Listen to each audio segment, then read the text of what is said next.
Vamos mais uma vez então cumprimentando a todos que estão nos acompanhando. É um prazer imenso, né? Nós estamos chegando aqui para o 36º Sutra da sessão de número 2, dando continuidade, né? Continuidade aos Yoga Sutras de Patanjali.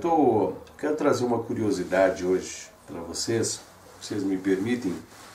É algo totalmente adverso, né, do nosso trabalho, mas é algo curioso que vocês vão, talvez já tenham alguma oportunidade de se questionado, né, fazer um questionamento sobre as vestimentas, as roupas que muitas vezes estamos usando. Eu não sei se está certo aqui, mas aqui hoje é dia 7 de julho, né? Vou mostrar para vocês aqui uma coisa curiosa aqui. Dá uma olhadinha aí. Ali, ó, temperatura de -3 graus hoje aqui na Serra Gaúcha, né? -3 graus. Deixa eu atualizar aqui, ver se está certo. Isso aqui é dado de...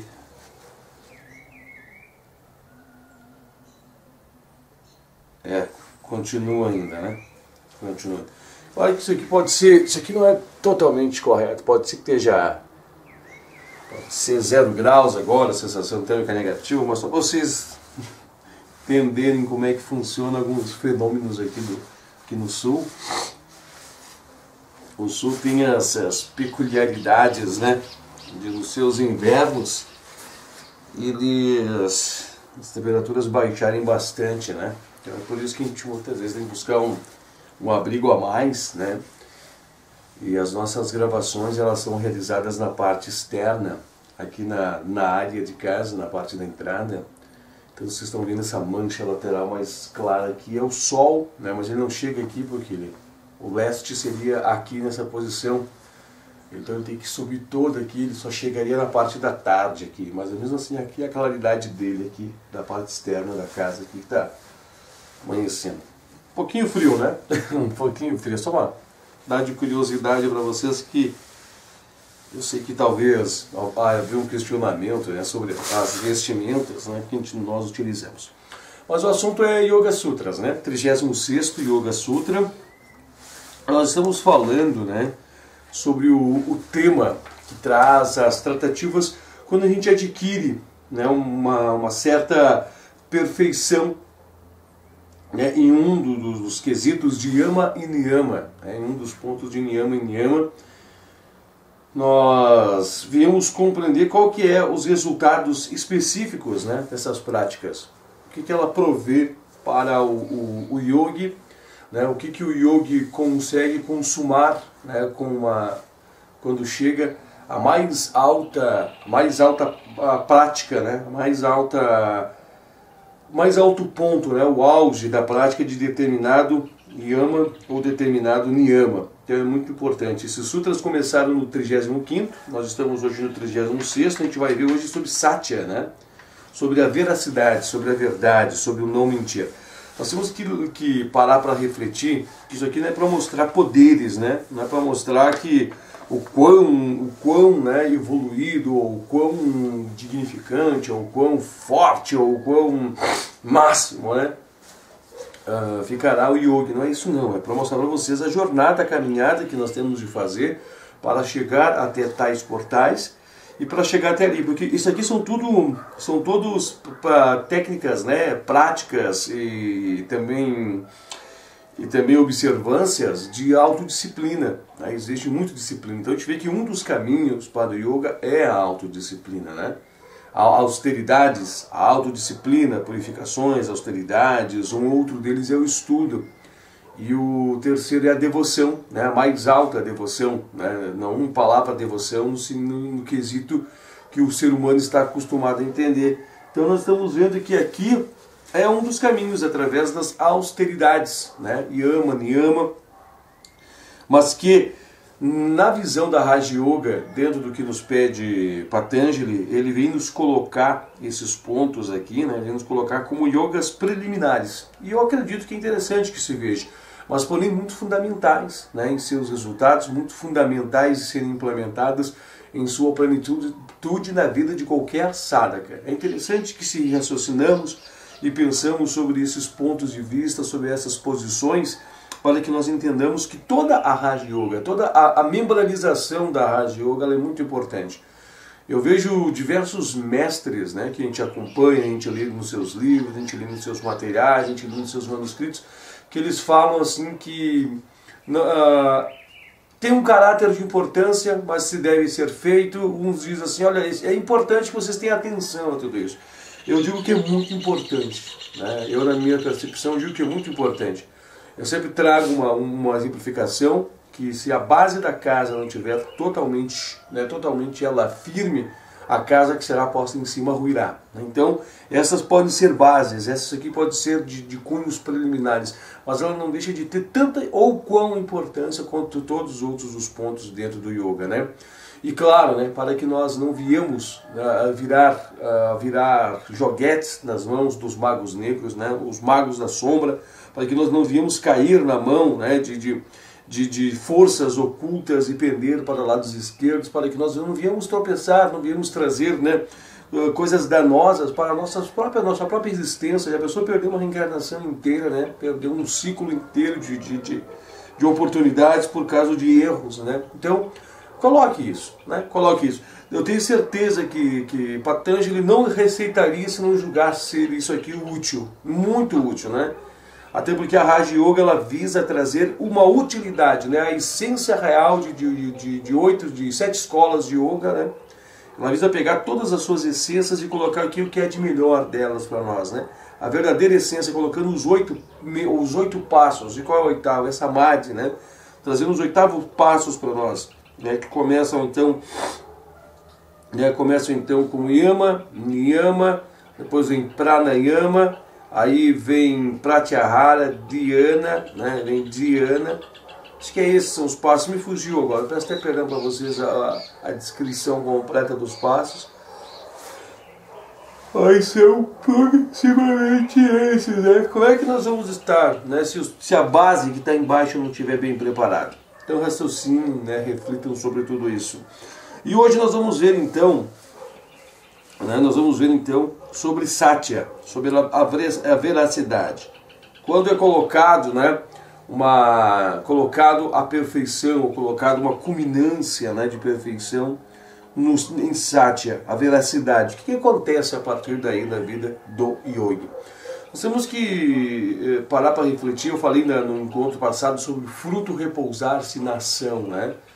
Eu falei sobre eu falei para nós refletirmos, né, sobre a ação que não ocorre, ação que não acontece, né? Falei sobre uns pontos nesse viés, nesse tema. Paramos para refletir então sobre o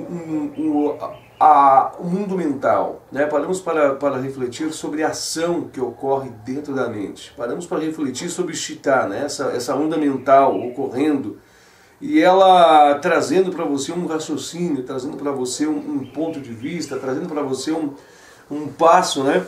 Agora pare para você ver o quanto isso vem mexendo nas suas emoções, né? O quanto mexe nas suas ações, nas suas emoções, repercute fisicamente e vira uma ação.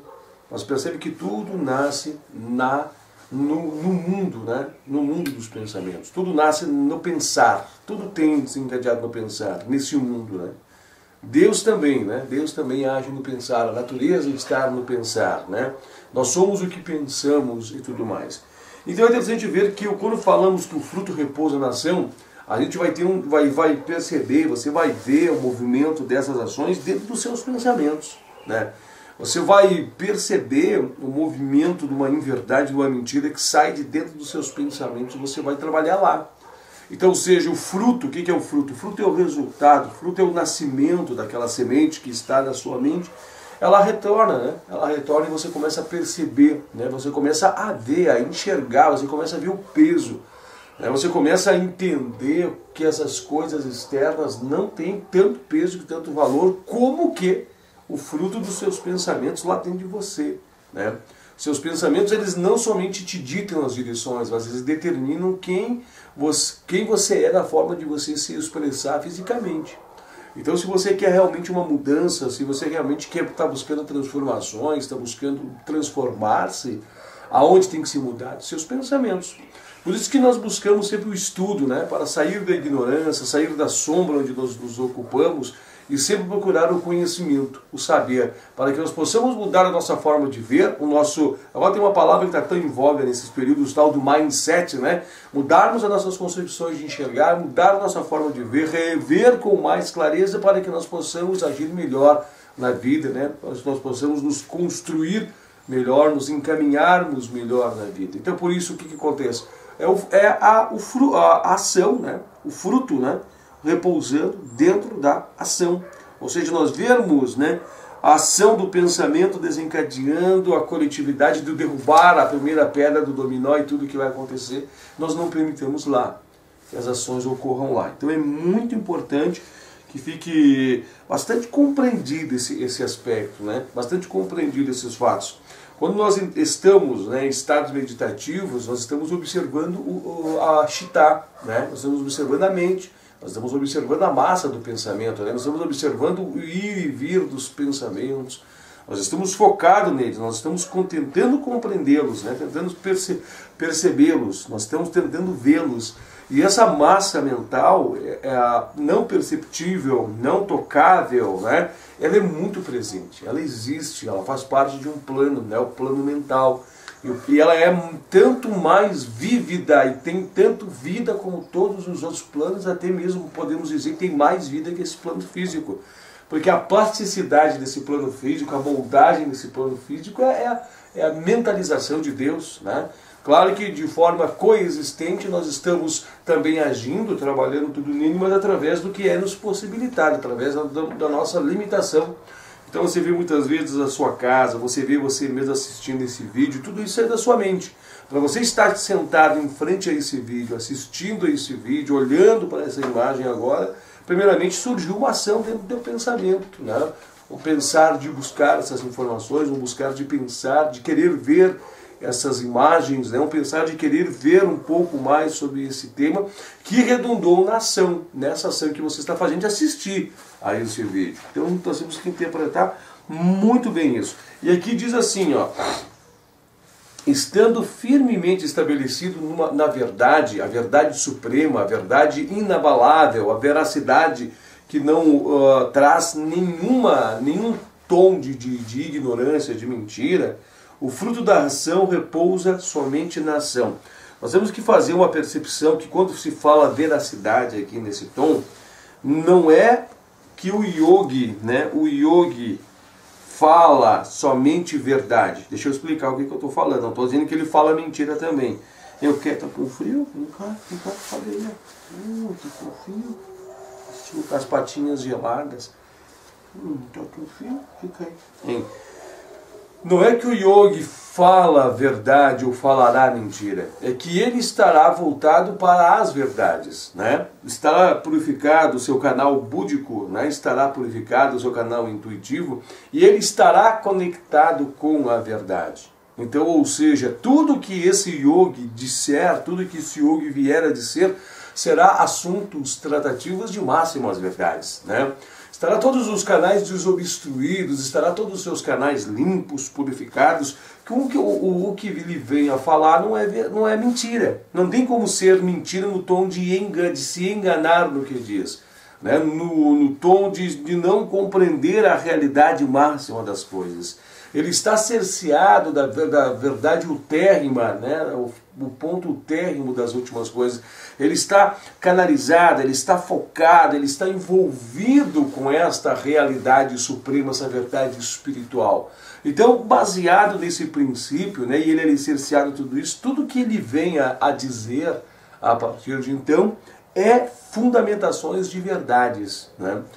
Porque a gente muitas vezes eu não sei se eu não interpretei desse jeito, mas o próprio Taimini veio nos mostrar que quando as pessoas leem esse sutra, acham que essas pessoas, tudo que eles dizem vai se realizar, né? Acham que eles são verdadeiros magos videntes, né? Que eles são magos proféticos, né? Eles viram profetas, eles falam profecias, e essas profecias têm de se realizar para todos aqueles que ouçam, né? Eu achei muito mirabolante, não está bem explicitado dessa forma, né? Não está específico desta forma, mas é o tom que Taimini quer nos dar através dessas colocações. Eu achei que, eu pelo menos não pensei dessa forma, mas se Taimini botou ali, certamente algumas pessoas devem interpretar o Sutra desta forma. Então é interessantíssimo que se aborde também nesse formato para que não ocorra erros, né? Para que não permita-se que ocorra erros na vida dos aprendizes, dos sadhakas, né? Então muitas vezes nós criamos esses endeusamentos de pessoas, né? Fulano de tal, que é muito erudito, é muito sábio das práticas tais, ele diz que tal coisa vai acontecer, então vai acontecer, vamos se preparar, que essas coisas vão acontecer, tal. Não é por esse cunho, gente, né? Quer dizer que nós possamos caminharmos para a verdade, né, mergulharmos em verdade, né, começamos cada vez mais pelo tom de veracidade, de não mentir, de não falsear, não falar verdade, em verdades, começamos a cada vez mais sermos alimentados pela desobstrução do campo búdico, né? O Budi começa cada vez mais a nos alimentarmos, a intuição fica fortalecida, fica o intuito somente forte, não somente o intuito, mas imagine você ver o desenhar dos pensamentos, a ação do pensamento, né? E o que vai desencadear com aquela ação, né? É a semente que nasce antes do fruto, né, da ação desencadear, e você está vendo todo esse desenho. Aí com certeza, se você é uma pessoa corretíssima, verdadeira, falar sobre isso aí, você está falando máximas, né? Máximas de verdade. Aí você está vendo muitas vezes ações do passado, ações do futuro, antes delas serem desencadeadas. Imagine muitas vezes, né, você cerceado por esses fatos, você vê lá no plano mental algo sendo desenhado, algo sendo desencadeado, e esse algo vir para acontecer depois de um determinado período. Aí você fala, olha, acontecerá em determinado período tal situação, né? Tal situação está se preparando para ocorrer. E daí tal ação vai depois de determinado momento e ocorre. As pessoas vão achar, né? Pessoas que não têm um determinado conhecimento, vão achar que isso é uma prática de certa bruxaria, a prática do místico, a prática de um profeta. E na verdade não é isso não, né? Não é isso não, é simplesmente uma pessoa que tem seu canal búdico desobstruído, né? Ele está cerceado com as boas práticas. Então por isso que diz, né, que estando firmemente estabelecido na verdade, que faz com que toda a parte da intuição no campo búdico funciona plenamente, aqui diz que o fruto, né, repousa somente na ação, ou seja, a semente, né, o desencadear daquelas coisas fica somente lá, não há uma ação concreta por parte das mãos do yogi, né? Quando o yogi percebe a ação, ele retém-se, né? E diz, olha, é assim, assim, assado. Ele tem esse conhecimento, né? Ele tem esta oportunidade também, né, pessoal, de entender o desencadeamento das coisas, né? A gente para analisar assim, ele observando, né, o desencadear daquela ação, o trajeto que ela vai ter, as consequências que ela vai causar, as impressões que ela vai exercer.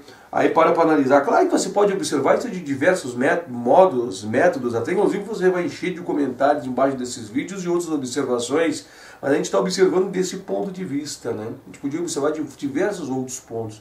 E eu sei que você vai comentar no futuro, em dado momento, quando você quiser, aqui embaixo, sobre alguns pontos de vista, que tudo está envolvido dentro deste assunto, né? Tudo envolve-se dentro desse assunto. Aí você vai enxergar muitas vezes, né, até a própria inverdade dentro das pessoas. Mas quando eu quero dizer essa inverdade, não propriamente aquele que executa mentiras, mas o não saber, a ignorância, as trevas que habitam dentro das pessoas. Você vai ver uma pessoa que por mais que ela diga uma verdade, né, não é a verdade absoluta sobre todas as coisas. É a verdade no que ela acredita ser verdade para ela. É a verdade dos seus conhecimentos, é a verdade do que ela está pensando, é a verdade limitada, de que nós estamos limitados, todos nós, quando nós estamos simplesmente vivendo nos campos, nos mundos físicos. Esta é a verdade que ele vai dizer. Aí, mas quem tiver, né, um sobreclareamento, quem tiver com essas intuições, esses campos búdicos desenvolvidos, purificados e limpos, vai entender. Vai entender, não é verdade. Não que a pessoa disse mentira, ela disse uma verdade para ela, né? Mas ela disse, não é verdade. A verdade é assim, né? A verdade, ela é acima de todas essas coisas. E vai poder também ver quem está falando mentira, né? Indelevelmente. Isso não se apaga, né? Isso não é deletável. Ele vai ver, sim, as pessoas que realmente mentem, né? Vai identificar as pessoas que realmente mentem. Verá, né, as pessoas que dizem, né, vai ter percepções, né? Quando eu digo ver, não é ver com os olhos, mas vai ter percepções de pessoas que estão falando em verdades, contando historinhas, contando situações, e não é verdade. A verdade vai estar resplandecida dentro dos pensamentos das pessoas, né? A verdade vai estar dentro da pessoa, ele vai ver. A pessoa vai estar assim, olha, eu me atrasei, mas o problema foi isso, lembro tal aquilo. Não, a verdade vai estar estampada, ele vai ter contato com essas verdades, né? E muitas outras formas de nós analisarmos. Eu trouxe outros pontos de análises para que nós possamos ver. Então ele terá percepções muito mais altas que o próprio conhecimento, né? O que já é julgado como conhecimento humano. Como é visto como uma forma de conhecimento humano. Imagine você, né, com a tua intuição, a intuição bem desenvolvida, olhar para essa madeira e descobrir as verdades da sua aplicabilidade, as verdades das potenciais que tem armazenado aqui dentro, as verdades que estão alocadas, almejadas seria a palavra, mas que estão aqui prontas, né, para serem utilizadas, verdades ocultas, verdades que estão aqui, veracidades, né, sementes de potencialidades que estão aqui, que não são utilizadas porque o homem ainda não conhece. Tudo isso, né, de forma budicamente será revelado, né? Então acho que é muito interessante que nós possamos ver, né, nós possamos analisar sobre este ponto, né, este ponto de vista. É muito importante. Eu acho que basicamente mais ou menos era isso. Claro que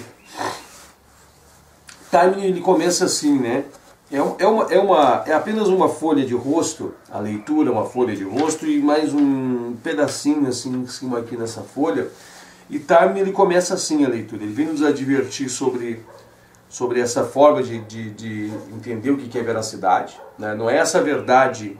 Acho até interessante falar esse ponto. Timing ele vem nos colocar que as pessoas interpretam esse tema de veracidade como um profeta, como eu havia dito, mas eu vou tentar criar um quadro bem amplo aqui, como um profeta, como uma pessoa que o que ele fala tem de acontecer, isso, né? Exemplo assim, se ele falar assim, hoje o sol vai ficar parado, as pessoas vão acreditar, não, ele falou que o sol vai ficar parado, o sol vai ter que parar. Aí ele nos conduz um pensamento, né? Mas você já parou para imaginar tudo que tem que se desencadear no universo para o Sol ficar parado? Né? Não é simplesmente o Sol parar, é as forças, né? É diversas forças operacionais do universo terem de parar. Né? A própria Terra se desloca, né? A própria Terra no espaço cósmico se deslocaria. Sair de toda a sua órbita, a Lua, sairia, né, mexeria com todo um sistema, né? Mexeria com todo um sistema. O que seria com a força, né? A força que realizam-se os cometas dentro de nossa galáxia, que depende desse movimentar do Sol, que faz o arraste das luzes, né? Viraria um caos, né? Pensa bem nesse sentido, assim, né? A força gravitacional, a força para o empuxo de queda dos corpos, né? A desestabilização que isso causaria, né? E outras questões a mais, né? Pense bem, reflita sobre essas questões. Então ele quer dizer que não é nesse intuito de que essa pessoa vai falar tudo, né? Vai falar tudo e tudo que ela falar tem que acontecer porque ela está falando somente verdade. E não é isso, ele quer dizer que a pessoa terá percepções da veracidade, vai entender o que é verdade.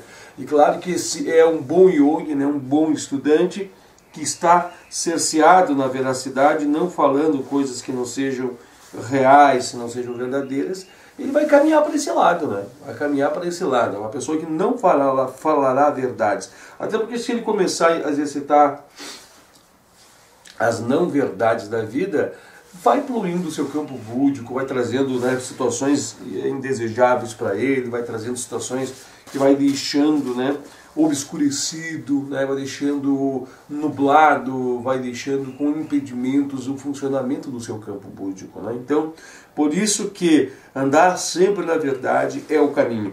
Deixa eu só voltar aqui um pouquinho no Sutra que nos fala sobre isso. É o Sutra de número 30. Aqui, ó, Satya. A segunda qualidade moral, simbolizada pela palavra Satya, deve também ser considerada em seu sentido mais abrangente do que mera veracidade. Significa evitar rigorosamente exageros, equívocos, fendimentos, faltas semelhantes implícitos ou fazer coisas que não estão de acordo com o que se conhece por verdade. Por que a verdade é essencial na vida do yoga? Primeiro porque a inverdade em todas as suas formas cria todo tipo de complicação desnecessária em nossa vida, sendo uma fonte constante de perturbação para a mente. Para o homem honesto, a intuição tornou-se obnubilada, e a mentira é o meio mais simples e mais fácil de escapar de situações indesejáveis. Ela é incapaz de ver que, evitando uma dificuldade, cria dessa forma muitas outras dificuldades de naturezas mais sérias. Qualquer pessoa que se dispõe a manter-se vigilante em relação aos seus pensamentos e atos, notará que uma mentira dá origem a muitas outras para sustentá-la. A despeito de todos os seus esforços, na maioria dos casos, as circunstâncias tomam tal rumo que a mentira cedo ou tarde é descoberta. Esse esforço de manter a falsidade e as aparências falsas causa uma estranha tensão no subconsciente, preparando o terreno perfeito para todos os tipos de perturbações mentais. Afora do que se mencionou acima, a veracidade tem que ser praticada pelo sadhaka por ser absolutamente necessária ao desenvolvimento de buddhi, ou intuição. O yogi precisa enfrentar muitos problemas, cuja solução não pode ser encontrada em livros de referência, nem em conclusões baseadas no raciocínio correto. O único meio à disposição para resolver tais problemas é buddhi, ou intuição pura e desobscurecida. Não há nada mais que obscureça tanto a intuição e praticamente interrompa o seu funcionamento como a mentira em todas as suas formas. Uma pessoa que começa a praticar yoga sem antes adquirir uma virtude de completa veracidade, olha só, é um homem que parte para explorar uma floresta à noite sem luz, nada orienta, e as suas dificuldades e suas ilusões criadas pelos irmãos da sombra farão com que ele se perca. Esta é a razão porque o yoga deve se vestir com a armadura da perfeita veracidade, em pensamento, em palavra, no dizer, né, em agir, em ação, pois nenhuma ilusão pode penetrar a armadura. Esta realidade em sua natureza essencial é amor e verdade, expressando-se através de grandes leis fundamentais do amor e da verdade, que em última análise tudo vencem. A vida exterior e interior do yogi que procura esta realidade deve, portanto, conformar-se estreitamente a essas leis fundamentais da natureza, para que os seus esforços sejam coroados com sucesso. Qualquer coisa que esteja contra a lei de amor coloca-nos em desarmonia com ela, e somos compelidos a recuar, cedo ou tarde, à custa de sofrimento para nós. Eis a razão porque é prescrito a rinsa. Desta maneira semelhante, a mentira, que é Satya, qualquer que seja a sua forma, coloca-nos em desarmonias com as leis fundamentais de verdade e cria uma espécie de tensão mental e emocional que nos impede de harmonizar e tranquilizar a nossa mente. Por que eu fiz essa leitura aqui? Para nós aproveitarmos esse tempo que nós temos, né, nós aproveitarmos e revermos este ponto para que agora possamos meditar nesse ponto aqui, né? Possamos meditar no que diz a perfeição, né? A pessoa que adquire essa perfeição.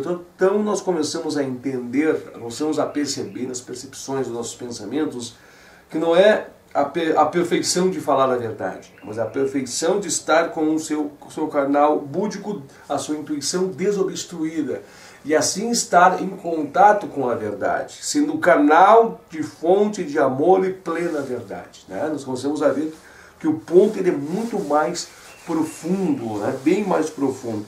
E aqui diz, estando firmemente estabelecido na veracidade, em Budi, né? O fruto repousa somente na ação do yogi. Né? O fruto da ação está na ação do yogi. Né? Ou seja, o que o yogi realmente disser, o que o yogi realmente comentar, o que o yogi falar, estará cerceado de verdade. Né? De verdade. Não porque ele está falando coisas proféticas, porque a sua intuição está desobscurecida, ele está em contato com as verdades. Tá? Vamos lá então a leitura desse sutra. A gente vai calmamente a leitura, vamos analisando os parágrafos. Eu já disse que Taimini quer expor esse ponto primeiro, né? E nós vamos trabalhar também com a exposição desse tema e depois nós vamos seguindo, né, a leitura. Seção de número 2, sutra de número 36. Estando firmemente estabelecido na veracidade, o fruto da ação repousa somente na ação do yogi. Esse sutra, que dá o resultado da aquisição da veracidade, requer uma explicação. O significado aparente desse sutra é que, no caso de um yogi que tenha adquirido essa virtude, a perfeição, o fruto de qualquer ação que ele faça sucederá infalivelmente. Por exemplo, se ele diz algo sobre o futuro, o acontecimento previsto terá que se realizar conforme sua predição. E isto tem que ser interpretado por muitos comentaristas, ou melhor, isto tem sido comentado ou interpretado por muitos comentaristas de maneira um tanto absurda, com todas as leis de natureza sendo passíveis de serem violadas, apenas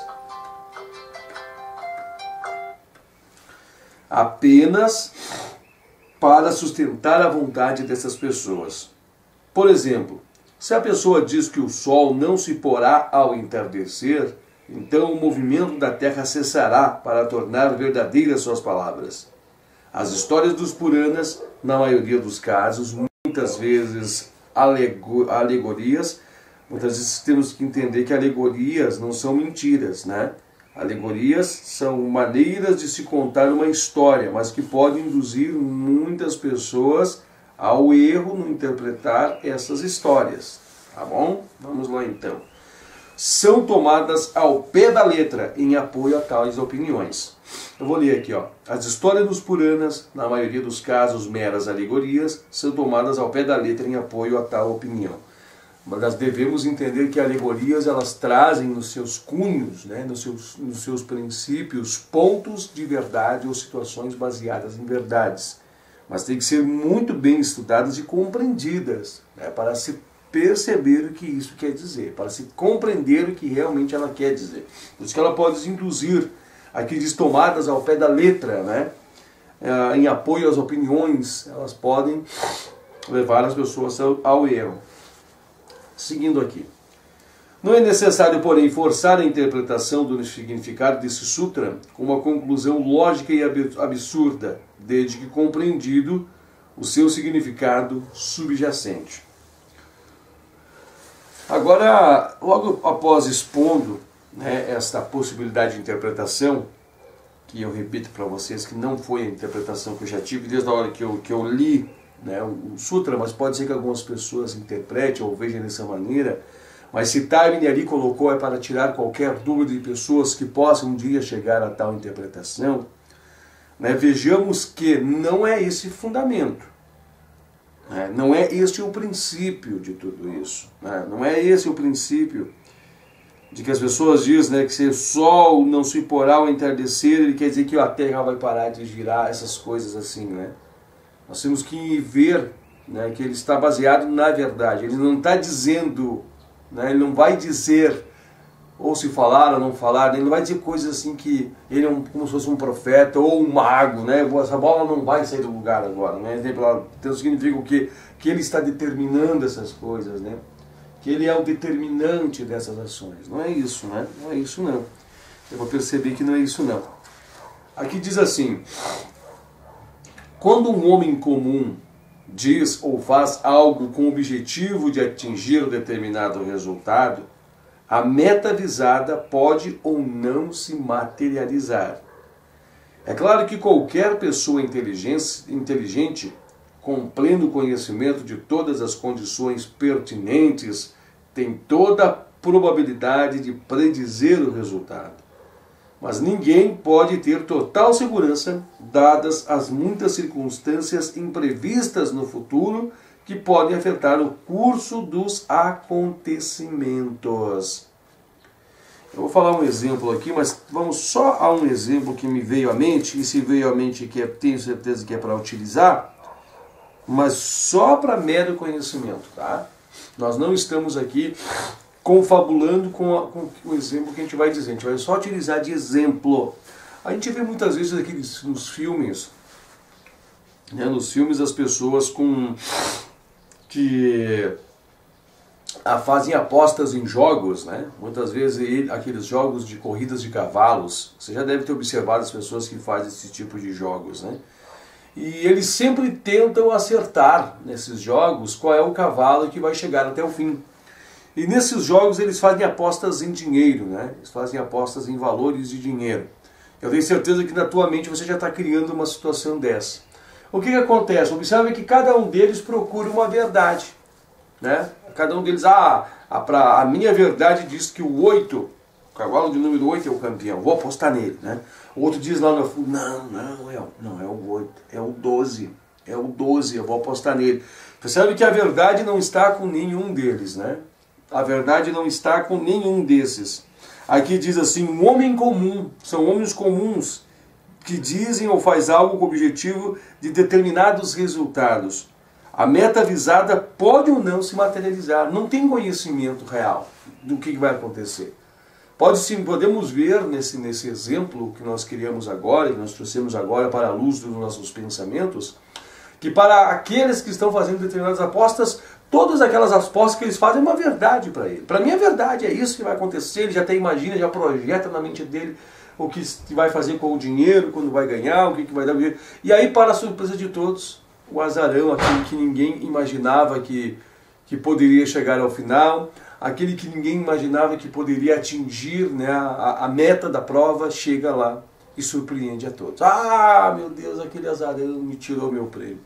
Ou seja, são pessoas que não têm veracidade. A gente não está aqui falando da jogatina, mas do exemplo de que cada uma mente tem uma verdade, né? Acho que ficou muito bacana esse exemplo para isso. Aí nós vamos ver assim, né? Meu Deus do céu, quem é que poderia realmente saber? Aqui diz, somente pode predizer o resultado com segurança aquele cujo budi se tornou desenvolvido e purificado o suficiente para refletir a mente universal, no qual o passado, o presente e o futuro podem ser vistos em uma grande extensão.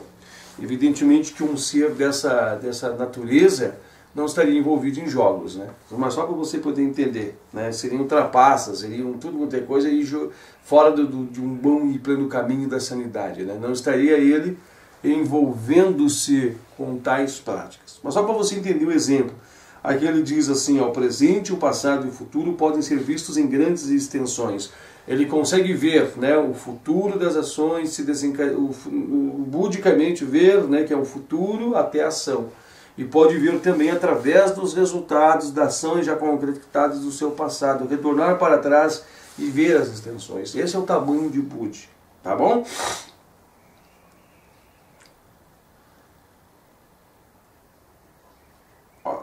Só podem ser vistos em grande extensão. Como foi dito antes, a prática da veracidade desenvolve e purifica Budi de maneira notável, fazendo com que a mente de quem tenha chegado à perfeição nessa virtude seja como um espelho, refletindo alguma extensão na mente divina. Então a gente olha um espelho, né? Eu achei bem interessante também essa colocação. O que o espelho reflete? Tudo que é colocado à sua frente, né? Então nós vamos ser esse espelho, nós vamos estar refletindo o que nós estamos vendo acima, as verdades que nós estamos acima. Percebe que aqui fala espelho que reflete, não espelho que determina. Tá? É algo que reflete a verdade, não determinante da verdade. Instrumento de verdade, instrumento que traz a visão da realidade, mas não tem como alterar, mudar, determinar. É claro que podemos, né, criar meios de nos intrometermos no meio do caminho, mas em sentido de que, se eu souber que tal coisa vai acontecer lá, eu tento desviar a pessoa do caminho daquilo, exemplo assim, né? Mas nós estamos vendo de largas escalas, né? Nós estamos analisando de grandes fatos, né? Reflete o que está acima no sentido de oculto, né? Para baixo, e é apenas um espelho que faz essa reflexão, apenas vê o que está lá acontecendo. Isso começa a acontecer de forma muito natural até na vida do yogi, né? Começa a largar, né? Que não precisa muita força para ele ver, eu vou ver agora. Não, já está dentro dele, né? A intuição já está gritando dentro dele, alarga seus horizontes, né? Ele passa a ser um novo agente, mesmo que ele não tenha nem sequer a percepção plena dessas ações. As pessoas dizem assim, puxa vida, hein? Você é de outro mundo, você vê coisas onde ninguém vê. De ver coisas que as pessoas não vê. Mas eu acho que é muito interessante mostrar isso, né? Um espelho refletindo em alguma extensão a mente divina. Você para o refletor, refletir, né? Seguindo, a pessoa, deixa eu pegar aqui na mão, a pessoa tornou-se, por assim dizer, um espelho da verdade ao que quer que diga ou faça, reflete ao menos em parte essa verdade. É o que eu acabei de dizer, vira um refletor, né? Ele passa a ser um refletor, ou seja, ele espelha-se em algo para passar, olha, tal coisa, né? Não que ele é o agente que fará com que as coisas aconteçam, não é claro que as pessoas vão ver um profeta, mas não é ele que executa as ações, ele apenas está vendo as ações antes de serem, né? Antes dessas sementes virarem frutos e esses frutos virarem ações, né?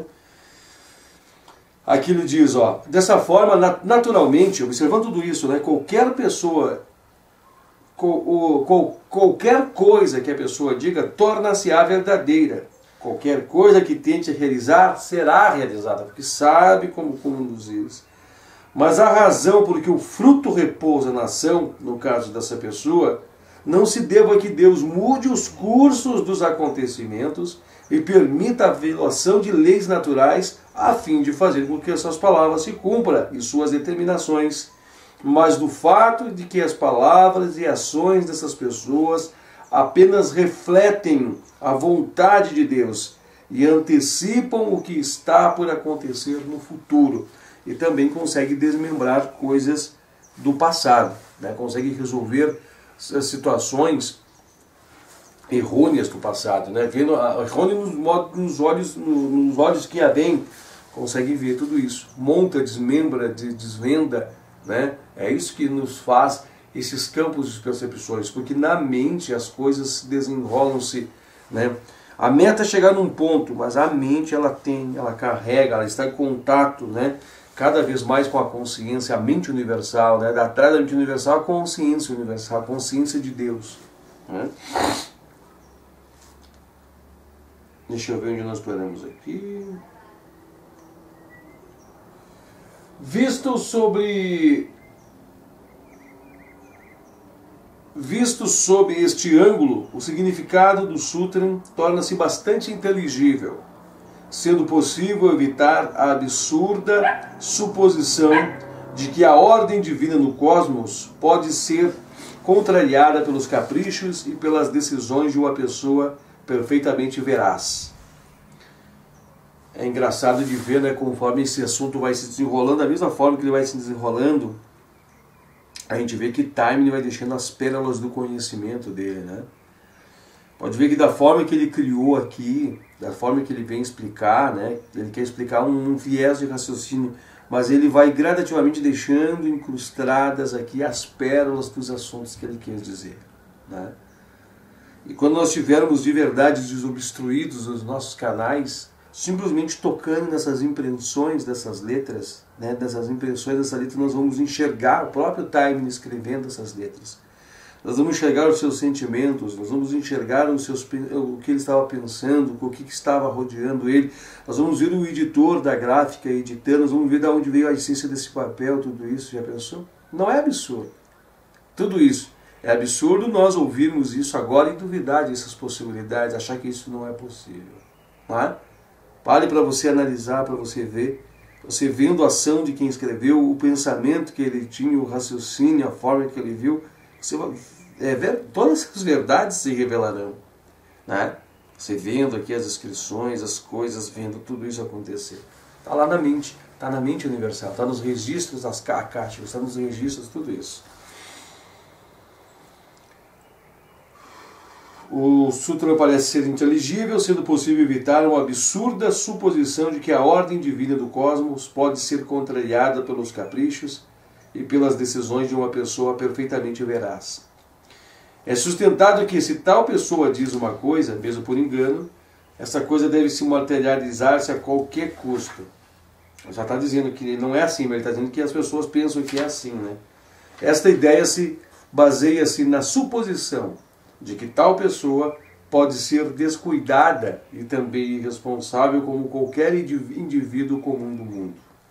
Quem haja desenvolvido a veracidade a tão elevado grau deve ter adquirido preventivamente a capacidade de ponderar a respeito de cada palavra que sai de sua boca e dizer o que quer que tenha de dizer de forma sensata e com determinação. Acho que olha quantos ensinamentos, quantas pérolas de ensinamentos nos traz, né?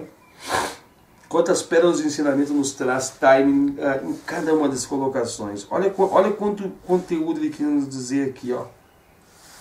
Quem haja desenvolvido a veracidade em tão elevado grau deve ter adquirido de forma prévia a capacidade de ponderar a respeito de cada palavra que sai de sua boca. Porque cada palavra, nós estamos emitindo uma ação, induzindo uma ação, costurando que a pessoa age de uma certa forma de ação. Né? Então as pessoas começam a ter cuidado até do jeito que falam. As pessoas começam a ver o desenhar, o desenrolar das coisas, o que a sua palavra pode ferir, o que a sua palavra pode escrever, o que a sua palavra pode fazer com que os outros façam, as armadilhas, as teias, as confusões. Lembram-se que quando a gente começa a praticar, né, satya, um amor e uma bondade começa a verter de dentro de nós, né, pela verdade, o amor de falar a verdade. Então você nunca vai falar algo para machucar uma pessoa. Aqui está nos dizendo que você jamais falará coisas para levar as pessoas aos erros, ou seja, porque a rinça estará também instalada dentro de você. Né? Para analisar então o sábio que está presente, a pessoa que está em contato com essa pessoa está em contato com um sábio, né, que cuidará de cada palavra que vai falar, vai saber orientar a você a cada passo, vai conduzir você a orientações seguras. Olha só que interessante o desenvolvimento dessa aptidão, né, o desenvolvimento desta qualidade em nossas vidas. Né? Cada palavra que sai de sua boca e dizer o que tenha de dizer de uma forma sensata e com determinação.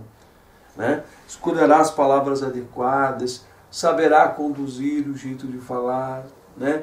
Falará com bondade e amor para o bem de todos, cuidará exaustivamente para jamais fazer com que as pessoas conduzam seus erros, jamais as pessoas conduzam-se às inverdades, né? Falará termos e condições que jamais fará com que as pessoas não caminhem-se para que elas possam cometer erros em suas vidas. Então você para analisar, né, para tentar visualizar, para tentar ver todo esse desenrolar dessas situações, todo o desenrolar destas coisas. Pare para fazer essa análise e você vai ver o quanto é fundamental quando nós estivermos ali, né? Nós estivermos seguros, quando nós estivermos devidamente colocados e capacitados sobre essas ações. O que é importante que nós também vejamos, né, o que é importante que também nós analisamos, né, que nós façamos as devidas percepções, é sobre esse jogo de passado, sobre esse jogo de presente e esse jogo de futuro, né, sobre esse alargar da consciência. Podemos ver que uma criança, né, para uma criança, né, uma criança que está vendo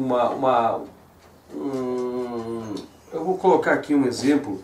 Sabe quando nós jogamos aquelas pedras no lago? Quando ela bate no lago, ela cria as ondas. Uma, cria duas e cria 3 vezes aquelas ondas, né?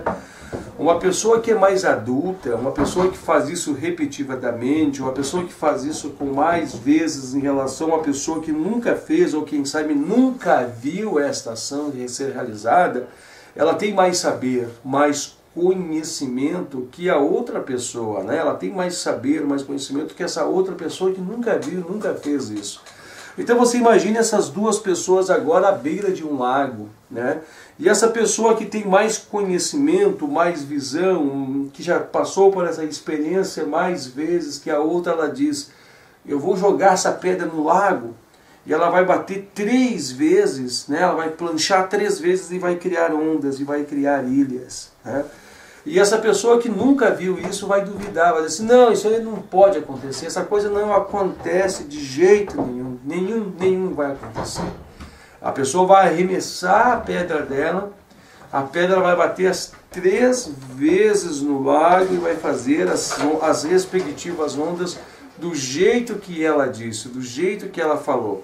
Agora montamos em nossa mente a cena, montamos em nossa mente o desenhar desta cena, o desenrolar dessa cena. A pessoa que sabia que realmente isso acontecia, ela sabia porque estava incrustada na sua mente, ela já tinha isso como uma verdade para ela, ela já tinha porque ela no passado ela fez essa experiência, ou seja, ela estava trazendo para o presente algo do passado, né? E estava falando algo do futuro, ela estava dizendo que ela iria jogar as pedras e as pedras iam desenhar-se, ela estava dizendo algo do futuro.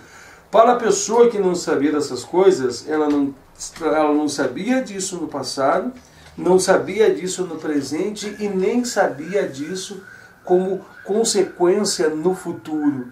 Mas nós observamos que quando o outro agente que tinha essas informações, ele desencadeia, né, desencadeia essas respectivas ações, nós paramos para observar que essas ações ocorrem.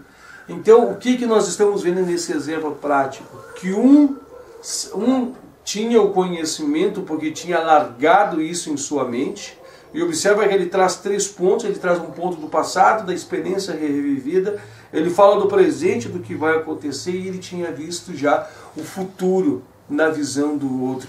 Então nós vemos que aquele que estava ali envolvido com o segundo elemento, segunda pessoa, que não tinha participado da ação, que não sabia que essas coisas poderiam acontecer, para ele isso não era verdade, era inverdade, e ele não viveu essas experiências. Então tentamos, dentro deste campo de situação, dentro dessa exemplificação de situação, tentamos tirar algo daí. Tentamos ver agora o quanto que alarga os horizontes, né, de quem tem conhecimento, de quantos horizontes se alargam de quem sabe das coisas, né, de quem consegue reviver tudo isso. E um canal búdico desobstruído faz-nos alargarmos o nosso conhecimento. Não importa se é passado, a exemplo do que nós falamos que ele já tinha feito, não importa se é presente do que ele vai fazer, do que ele está fazendo, né? E nem futuro, que falará do que ele vai fazer, né? Você verá a coisa instantânea na tua frente, vai alargando-se, você vai ver, é assim, é assado. Porque o que mostrou a ação foi o presente, né? A ação presente, mesmo do que ele falou de algo do passado, que ele fez o presente, algo que virou depois, posteriormente, uma ação futura, uma ação do futuro, ele mostrando, desencadeando algo, né? A situação, o enredo, o desfecho do fato estava ali presente no agora, estava presente naquela exata situação.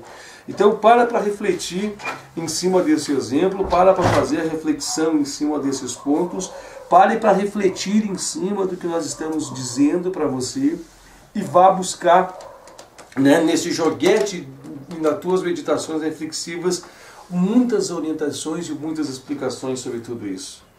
Observa que quem não vivenciou essa experiência, ele não a vivenciou nos seus sentidos. Né? Ele não vivenciou nos seus sentidos. Mas se ele tivesse sido tocado por uma força búdica muito forte, se ele tivesse o Budi desobstruído, ele viria a ação nos pensamentos do outro. Quando o outro estava descrevendo-se os pensamentos mentais, ele já teria acesso intuitivamente a tudo isso. E muitas outras formas, né? Está colocando apenas uma forma, até mesmo de um ponto de vista que nós compreendemos. Porque fora de um ponto de vista que nós não compreendemos ainda, é difícil de se colocar. Mas se você, devidamente com a sua evolução, devidamente com o seu conhecimento, com as suas meditações reflexivas dentro desse exemplo de jogos, né? Você vai compreender, jogos de situações, jogos de passado, presente e futuro, né? Você vai compreender muitas coisas, você vai conseguir fazer com que, né, as pessoas meditem, reflitam, né? Você mesmo vai chegar a diversas conclusões e você vai ver que o conhecimento, a janela do conhecimento alarga-se, expande-se, porque um já conhecia, o outro ainda não conhecia, para o outro aquilo não era verdades, para o outro aquilo era inverdades, para o outro aquilo era impossível de se acontecer, porque ele precisava ver com os olhos físicos. Né? Talvez na sua mente ele começou a conjecturar, a ponderar que aquilo era factível, que aquilo não era factível, onde ele começou a conjecturar. E para o outro aquilo era vívido porque ele experienciou. Foram frutos que já tinham virado ações. Mas aonde estavam armazenadas todas essas possibilidades? Né? A possibilidade desta ação realmente acontecer, o fator de que isso realmente acontece, aonde estava? Na mente universal. A verdade sobre o que cada um deles dizia estava presente na mente universal, nas leis divinas, nas leis de Deus, estavam lá. E ambos, se tivessem a intuição eu estou só criando um outro exemplo aqui, né? Um outro enredo em cima disso. Um vivenciou para saber, o outro não tinha nem vivenciado, e ia vivenciar ali para também saber. Mas se ambos tivessem a intuição desobscurecida, ambos nem precisariam fazer ação para saber que era verdade a tal ação que se desencadearia na forma que jogariam as pedras, porque eles estariam em contatos ambos com a mente universal. Então a gente começa a ver, a gente começa a ter percepções mais profundas e inimagináveis de que qualquer achismo e qualquer possibilidade. Eu acho isso, eu acho aquilo, eu acho que não dá certo, não dá. Acabam-se, cessam-se essas coisas. Você vai ver mais profundo, você vai ver além, você vai ver lá no campo das intuições, no campo búdico, né, no contato com a mente divina, a mente universal, as coisas acontecendo, as coisas que acontecem, as coisas que são resultados dos frutos. Exemplo do porque uma árvore, por que ela está ali, o que ela vai fazer, o que ela pode fazer, as únicas coisas que ela fazem. Você consegue enxergar esses frutos, né, se desenrolando e acontecendo e vendo. Você consegue ver todas essas coisas perfeitas, né, sem erros, sem obscurimento, sem dúvida, sem achismo, sem nada, porque você está em contato com elas em verdade. Né, e em verdade você, alicerciado nessa verdade, só falará as verdades que verás. Tá bom? Eu acho que era isso, né? Nós vamos encerrando então, né, esse nosso Sutra. No nosso próximo encontro, o Sutra de número 37 da segunda sessão. Estando firmemente estabelecido na honestidade, todas as espécies de gemas apresentam-se ante ao yogi. É bem interessante esse tema, né? Nós estamos falando cada vez mais de situações de alargamento consciencial, né? A consciência que se expande, a consciência que se alarga, tá bom? Nós já vamos em instantes, então, né, no nosso próximo encontro, vamos debater esse tema. Esse tema é bem interessante também. O que chama atenção aqui que é somente 2 parágrafos, né?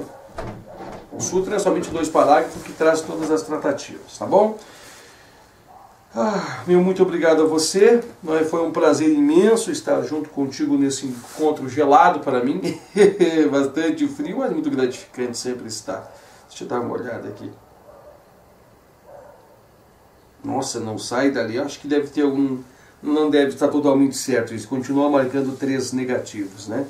Para o dia de hoje. Mas tá bem frio, tá bem gelado. Ainda tem gelo depositado no solo, tá? Tem gelo ainda depositado no chão, tá? E agora esse gelo ele começa a subir, fica mais frio ainda. Muito obrigado a todos vocês que nos acompanharam em mais um encontro. Com certeza é muito valioso nós estarmos aqui. E namastê!